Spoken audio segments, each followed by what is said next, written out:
Let's go. Welcome back. So I'll start off.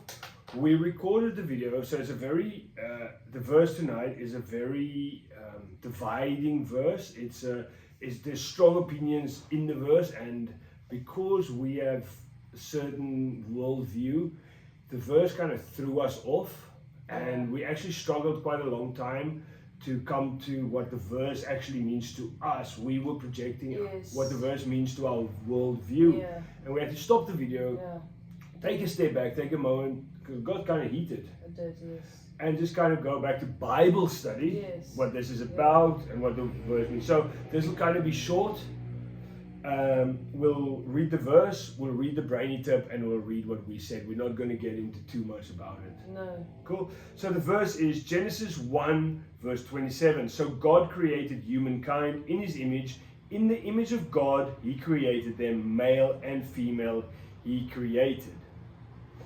Of course, you can see there what threw us, the male and female thing threw us. It threw us because it's so much in the news. Yeah. That it's, and before we carry on, I just want to make sure that we don't just bugger off the fact that it's so much in the news. This male and female debate is dividing so many people for reasons it shouldn't, because it's just noise, it's background noise, and that's exactly the background noise we realize we have to remove ourselves from more and more. And even that background noise came and disrupted our Bible study here. Because it's so much in our face that we thought we should pay attention to it right here in our house. Say something about it. Yeah, no, I don't want to mention it. It shouldn't come into this room. No. So pay attention to what you consume, because sometimes it even comes into the room where you're trying to do Bible study. There's something good. Anyway, Genesis 1:27. So God created humankind in his image. In the image of God, he created them, male and female, he created.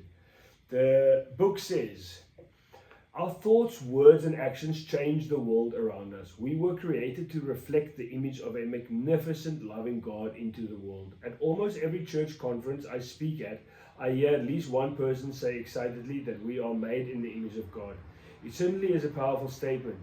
Yet what exactly does it mean for the way we speak and act? What power do our words and actions have? What power do our thoughts have if they are the foundation of what we do and say?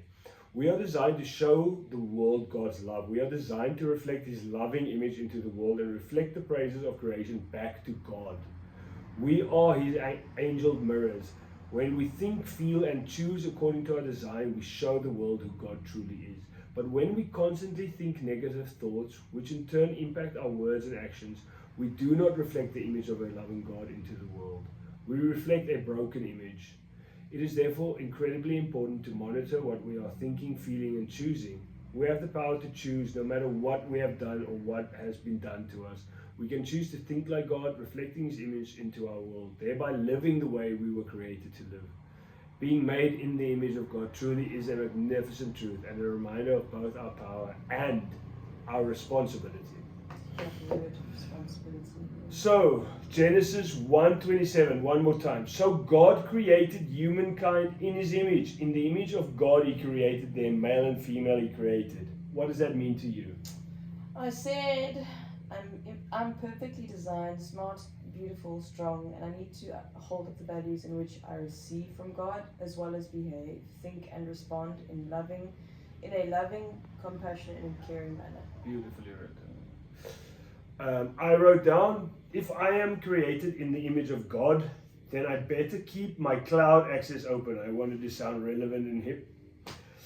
I better make sure none of this worldly stuff doesn't block my receptors for when God wants to lay more of that image on me. Anytime I feel like so my thoughts was there, I love the way you write. When I was like, didn't know who I should model myself on. When he wants to tell me to model on, lay it on me, keep myself open to that. I better work my butt off on the things on my plate today in the here and now, to make sure I live up to the weight of expectation that comes along with being created in the image of God. Beautiful. And that's all we have to say about that. Yeah, once you looked at it actually more deeply, it gave you a different. Yeah, it's completely different. We got caught up on stupid background noise.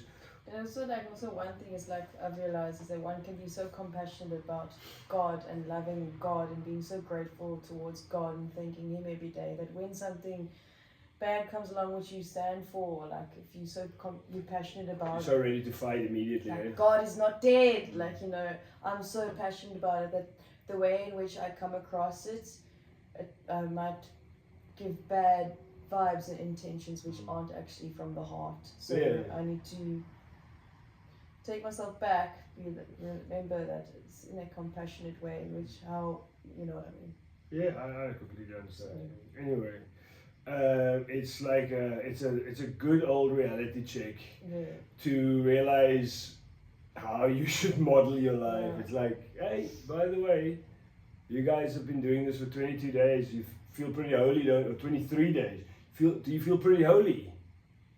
And then you record something, and as you finish it, you go, I didn't feel really good about that. I didn't feel very good about that. Yeah. So you stop it and you go, no, God, that was not holy. That was not nice. I said some bad things that I shouldn't say. That not for me to say. Yeah. You're not the one to judge. I shouldn't be judging. Anyway, but the book, the big old book, that big old book,